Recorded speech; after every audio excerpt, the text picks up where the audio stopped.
우리 다 같이 사도신경으로 우리의 신앙을 고백하겠습니다. 나는 전능하신 아버지 하나님 천지의 창조주를 믿습니다. 나는 그의 유일하신 아들 우리 주 예수 그리스도를 믿습니다. 그는 성령으로 잉태되어 동정녀 마리아에게서 나시고 본디오 빌라도에게 고난을 받아 십자가에 못 박혀 죽으시고 장사된 지 사흘 만에 죽은 자 가운데서 다시 살아나셨으며 하늘에 오르시어 전능하신 아버지 하나님 우편에 앉아 계시다가 거기로부터 살아있는 자와 죽은 자를 심판하러 오십니다. 나는 성령을 믿으며 거룩한 공교회와 성도의 교제와 죄를 용서받는 것과 몸의 부활과 영생을 믿습니다. 아멘.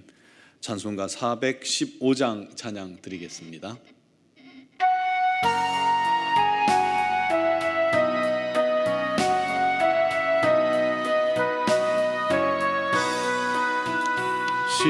십자가 그늘 아래 나 쉬기 원하네.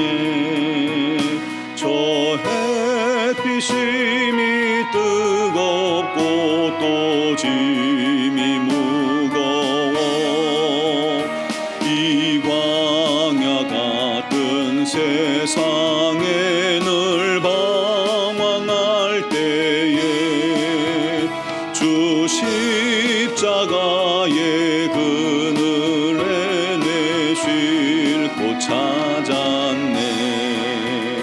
내 눈을 밝히 떠서 저 십자가 볼 때 날 위해 고난 당하신 주 예수 보인다.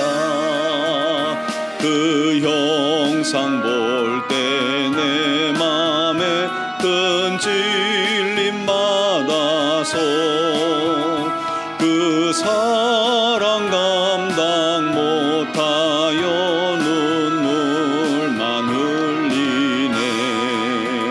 십자가 그늘에서 나 길이 살겠네. 나 사모하는 광채는 주 얼굴뿐이라. 이 세상 나를 버려도 나 두려움 없네. 내 한량 없는 영광은 십자가뿐이라.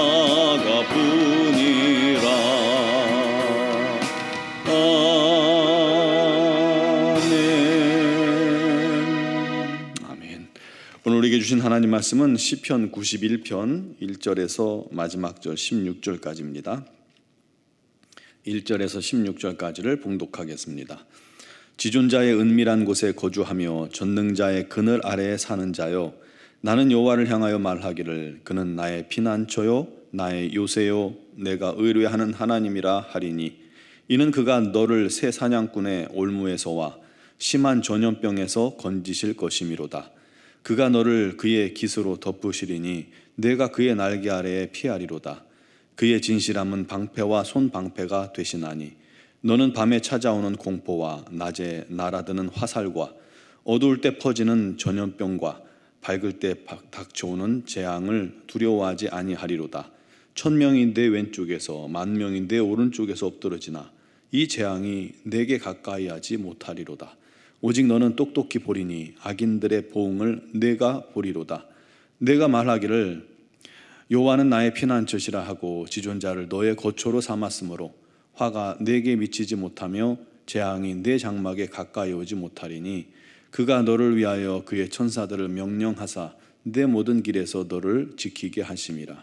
그들이 그들의 손으로 너를 붙들어 발이 돌에 부딪히지 아니하게 하리로다. 내가 사자와 독사를 밟으며 젊은 사자와 뱀을 발로 누르리로다. 하나님이 이르시되 그가 나를 사랑한즉 내가 그를 건지리라. 그가 내 이름을 안즉 내가 그를 높이리라. 그가 내게 간구하리니 내가 그에게 응답하리라. 그들이 환난 당할 때에 내가 그와 함께하여 그를 건지고 영화롭게 하리라. 내가 그를 장수하게 함으로 그를 만족하게 하며 나의 구원을 그에게 보이리라 하시도다. 아멘. 우연히 유튜브 영상을 하나 봤는데요, 유명 주방기구 회사의 사장님입니다. 우리가 이름만 대면 알 그런 회사라고 해요. 매출이 한 1,700억, 순이익이 200억씩 나는 그런 아주 좋은 회사를 정리하고 홍천의 깊은 산골에 산을 좀 넓게 사서 귀농을 한 겁니다. 그리고 다른 형제들도 불러들여서 함께 사형제가 어머님과 함께 살고 있더라고요. 함께 모여서 죽염도 만들고 장례삼도 심고 장작도 형제들이 패고 저녁이면 집 한켠에 목욕탕에서 뜨거운 물에 몸을 담그고 도란도란 이야기를 합니다. 함께 또 온 가족이 쑥을 캐서 한 주먹씩만 캐도 많아가지고 쑥을 캐서 떡도 만들고 또 고기도 구워 먹습니다. 그 모습이 굉장히 행복해 보이더라고요. 그를 위해서 이제 그 셋째가 아마 그 회장이었는데 그 회장이 그렇게 결단을 한 것 같습니다. 기억에 남는 거는 그 사형제 중에 막내의 인터뷰입니다. 형제들이 함께 모여 사니까 든든해서 두려울 게 없다는 거예요. 뭐든지 할 수 있을 것 같다라는 그러한 고백을 합니다. 이 가족이라는 울타리가 큰 힘이 되었겠죠. 화목한 가정의 가족들이 그처럼 함께 살아간다면 정말 든든할 거예요. 힘도 되고 뭐 걱정할 게 그리 많지 않을 것 같습니다. 물론 어려운 일도 만나죠. 왜 안 만나겠습니까? 하지만 든든한 내 편이 많으니까 그것도 혼자보다는 아마 100배는 힘이 날 겁니다. 사랑하는 성도 여러분, 하나님께서 우리를 성도라고 부르시고 또 우리를 모으시고 한 공동체요 그리스도의 몸이요 지체가 되게 하셨잖아요. 그것도 그렇게 서로 하나가 되어서 사랑하면서 서로 힘이 되고 서로 돕고 무거운 짐을 함께 짊어지고 함께 이겨 나가기를 원하셨던 것입니다. 게다가 더 중요한 사실은요, 우리를 부르신 하나님께서 오늘 1절 말씀처럼 우리를 당신의 은밀한 곳에 거하게 하시고 전능자의 그늘 아래 살게 하신다는 것입니다. 가족들 그늘 아래 사는 것도 얼마나 큰 힘이에요. 그런데 전능하신 하나님의 품 안에 그 은밀하고 안전한 곳에서 우리가 거한다는 것, 정말 너무 귀한 축복이 아닐 수가 없습니다. 우리는 그 자체만으로도 정말 큰 복을 받은 자들입니다. 우리가 그 사실을 알면 2절처럼 이런 고백을 하게 됩니다. 그는 나의 피난처요 나의 요새요 내가 의뢰하는 하나님이라. 이런 고백이 우리 모두에게 있길 간절히 바랍니다. 그리고 3절부터 13절까지 주께서 우리의 피난처요 요새가 되신다고 고백하는 그 이유가 뭔지에 대해서 쭉 기록하고 있습니다. 그가 너를 새 사냥꾼의 올무에서와 심한 전염병에서 건지실 것이기 때문이라. 우리를 넘어뜨리고 망하게 하는 이 악한 자들의 손으로부터 우리를 안전하게 보호해 주시고 지켜주신다는 거예요. 지금 우리 상황처럼 전염병이 창궐해도 그 속에서 우리를 능히 이기게 해주시고 또 안전하게 지켜 보호하신다는 것이죠. 또 그가 너를 그의 깃으로 덮으시리니 내가 그의 날개 아래 피하리로다. 그의 진실함은 방패와 손방패가 되시나니.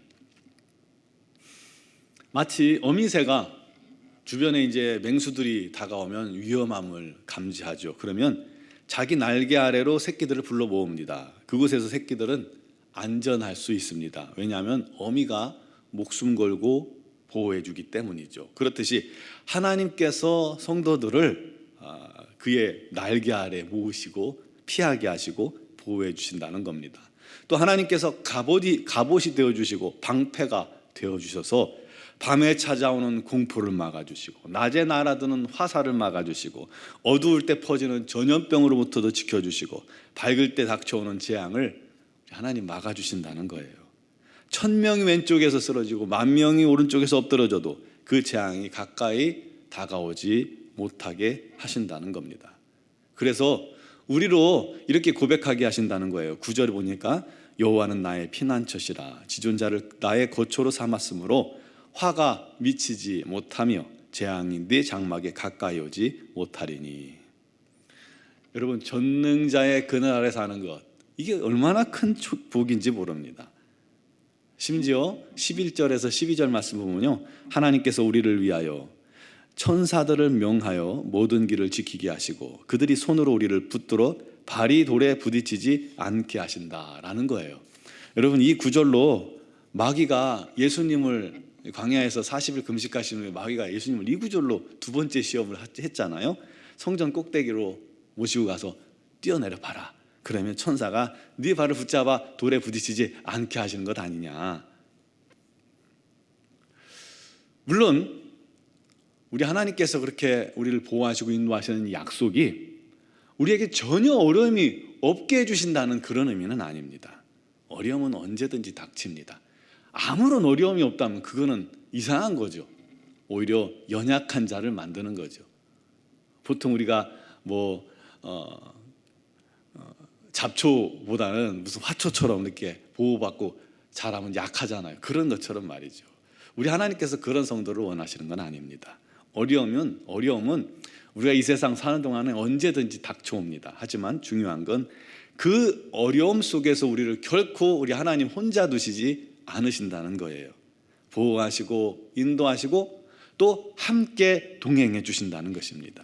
심지어 우리가 주 안에서 주님을 신실하게 섬겨도요, 사고를 당할 수도 있고 어떤 사람들은 병으로 죽을 수도 있어요. 그 때문에 사람들이 시험 들기도 하죠. 하나님을 믿는데 하나님이 우리 지켜주신다고 했는데 왜 이런 일을 겪게 만듭니까? 그러나 주 안에 있는 자들은 기억할 것은요, 죽음조차도 우리 하나님께서 허락하신 것이고 죽음조차도 우리 하나님께서 그것을 통해서 하나님 영광이 되게 하신다는 사실입니다. 남미 원주민에게 복음을 전하던 짐 엘리엇과 그 5명의 선교사들 아시죠? 원주민들을 향해 복음도 전하기 전에 그만 안타깝게 죽고 맙니다. 총이 있었는데 이들은 그들을 향해 총을 쏘지 않았어요. 왜냐하면 천국 갈 준비가 되어 있지 않기 때문이죠. 그때 미국에서 그 사건으로 말미암아 아주 논란이 컸습니다. 이게 무슨 낭비냐? 이 인재들이 거기까지 가서 이게 무슨 낭비냐? 논란이 있었습니다. 하지만 선교사들의 아내들이요, 또 다시 그 부족에게 가서 복음을 전하죠. 여자들은 건드리지 않는 그런 전통이 있어서 가서 복음을 전합니다. 여자들을 섬깁니다. 왜 왔냐? 그때 당시 너희들이 죽인 선교사가 내 남편이다 라고 밝혔죠. 그리고는 뭘 원하는데 여기까지 왔냐라는 질문에 복음을 전한 거예요.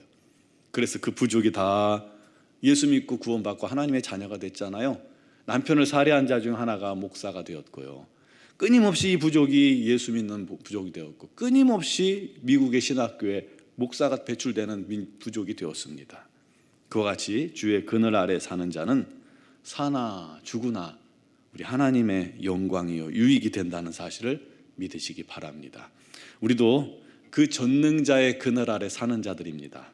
우리가 주님의 보호와 인도 아래 있습니다. 두려워하지 맙시다. 우리의 백이 누구예요? 하나님이십니다. 우리 하나님께서 우리를 지키시고 보호하십니다. 우리에게 당하는 어려움은 하나님께서 허락지 않으시면 있을 수 없습니다. 그러므로 이 어려움도 우리 하나님의 영광이 될 것을 믿고 담대하시고 이기시고 승리하시고 오늘도 주님 안에서 감사로 우리 하나님께 영광 돌리는 믿음의 삶을 살기를 주님의 이름으로 축복합니다. 기도드리겠습니다. 사랑하시는 아버지 하나님, 우리는 부족하고 연약하나 우리 하나님께서 우리를 긍휼히 여기시고 사랑하셔서 우리를 택하시고 부르시고 전능자 그 하나님의 그늘 아래 우리 하나님의 은밀한 곳에 살게 하시니 감사합니다. 아버지 하나님, 주께서 우리를 지키시고 인도하시고 보호하심을 믿고 결코 우리를 떠나지 않으시고 버리지 않으시고 날마다 동행하심을 믿사오니 우리 하나님, 주님을 향한 우리의 믿음 흔들리지 않게 해주시고 날마다 주님과 동행하며 모든 걸 주님께 아뢰고 주님의 인도 받는 그런 삶이 되게 하여 주옵소서. 힘들고 어려움이 우리에게 다가올지라도 그를 통해서 합력하여 선을 이루신 우리 하나님의 계획과 뜻을 분명히 믿게 하여 주시옵소서.